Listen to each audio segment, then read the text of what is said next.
পেছন দিকটা এতটাই রোদ বন্ধুরা, দেখাই যাচ্ছে না। দারুণ। মেয়ে মাছ খেতে চায় না, তো এইভাবে বানিয়ে দিলাম, ঝাল আর সাথে লেবু দিয়ে দেবো। তো প্রথমেই দেখো 4 পিস কাতলা মাছ ছিল, সেটাকে নুন হলুদ লেবুর রস দিয়ে সেদ্ধ করে নিয়েছি। এখানে একটা আলু টমেটো ধনেপাতা আর পেঁয়াজ আর রসুন নিয়ে নিয়েছি। এগুলোকে সব ঘষে নিলাম, টমেটো কেটে নিয়েছি আর ধনেপাতাটা কুচি করে নিয়েছি। এবার এই মাছগুলোকে খুব ভালো করে বেছে নেব, যাতে করে মাছের ভেতরে যতটা সম্ভব কাটা পুরোটাই প্রায় বার করে ফেলবো। আর মাছের যে উপরে তেলগুলো আছে সেগুলোও আস্তে আস্তে ফেলে দেবো। তো কারণ তেলগুলো দিলে একদমই ভালো লাগবে না, তেলের একটা না বন্ধুরা গন্ধ থাকে, আর আমার মেয়ে তো একদমই তেল খেতে পছন্দ করে না, সেই কারণে পুরোটাই সমস্তটা ফেলে দেবো। মেয়ে একদমই মাছ খেতে চায় না, তাই ভাবছিলাম যে 4 পিস মাছ আছে, আমি আর ওই তো খাবো, তো অন্য একটা কিছু বানিয়ে ফেলি। সেই ভাবতে ভাবতেই হঠাৎ মনে পড়লো যে এভাবে একটু মাছটা বানিয়ে দেখি তো কেমন লাগে খেতে। তো নিজের মন করেই বানিয়ে নিলাম, আমি কিছু দেখে বা কাউকে দেখেই এটা করিনি, একদমই নিজস্ব মন থেকেই এটা বানিয়েছি যে মেয়ে যাতে ভালো খায়। দেখো সম্পূর্ণটা একদমভাবেই ছাড়ানো হয়ে গেছে। এবার চলো রান্নাটা শুরু করা যাক। তো প্রথমেই দিয়ে দেবো তেল, তার মধ্যে দিয়ে দেবো গ্রেট করা যে রসুনটা ছিল।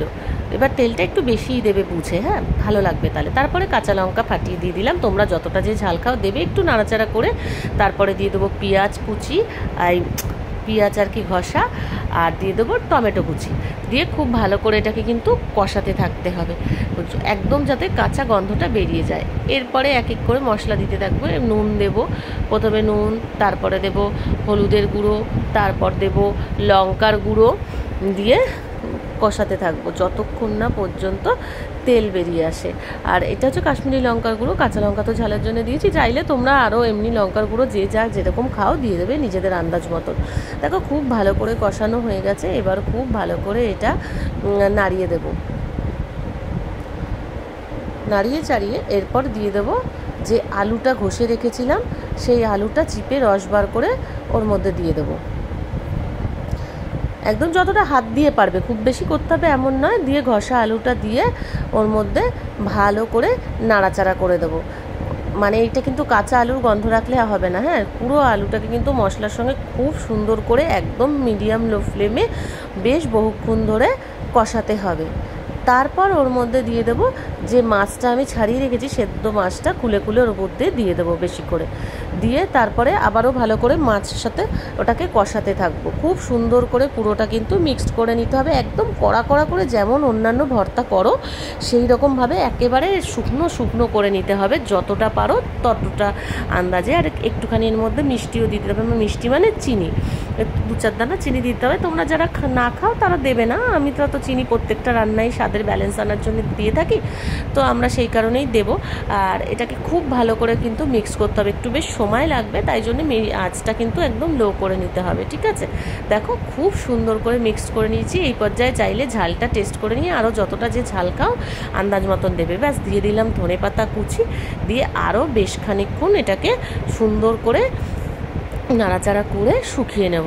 ব্যাস তাহলে কিন্তু আর কোনো চিন্তা থাকবে না, আর ভাতের সঙ্গে কিচ্ছু লাগবে না, সত্যি কথা বলছি বন্ধুরা। ঢাকা চাপা দিয়ে দিয়ে শেষের দিকটা একদম করে নেব, লাল লাল হয়ে যাবে, দেখতেই পাচ্ছ কালারটা কতটা সুন্দর হয়েছে, দুর্দান্ত, মানে বলে প্রকাশ করতে পারবো না যে কতটা ভালো খেয়েছি। আর যেই মেয়ে মাছে গন্ধ বলে, বিশেষত কাতলা মাছে, সে চেটেপুটে খেয়ে নিল কতটা, অর্ধেকটা ওকেই দিয়ে দিয়েছিলাম, এতটা ও ভালো খেয়েছে, আর বাকি অর্ধেকটা আমি খেয়েছি, কারণ আর বাড়িতে আমার শাশুড়ি মা আর মানে ওর বাবা কেউই খায় না।